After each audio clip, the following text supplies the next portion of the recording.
Hello, and welcome to Mark's Excel Tips. Today, we are going to show you how to launch and use Excel's QR code generator in Excel 365. Let's get started.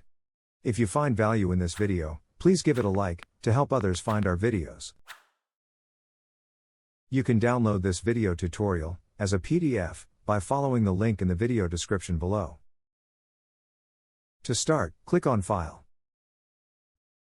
On the right side of the home screen, click on More Templates. In the search box on the left, type in QR code. Hit Enter, or click on the search icon. Click on the QR code generator. In the window that opens, Excel tells you about the QR code generator and the different things it can be used for.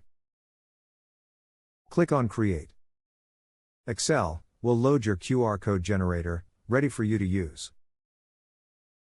To use the QR code generator, simply put in the URL of the website or web page that you want to send someone to. Use the drop-down menus to change the style, color gradient, background color, fill color 1, and fill color 2. When you have your QR code just the way you want it, simply copy your QR code and paste it into any image editor or Word document. That's it for today's video. If you enjoyed today's video, please give it a thumbs up and subscribe so you don't miss any of our future videos. Thanks for watching and have a great day.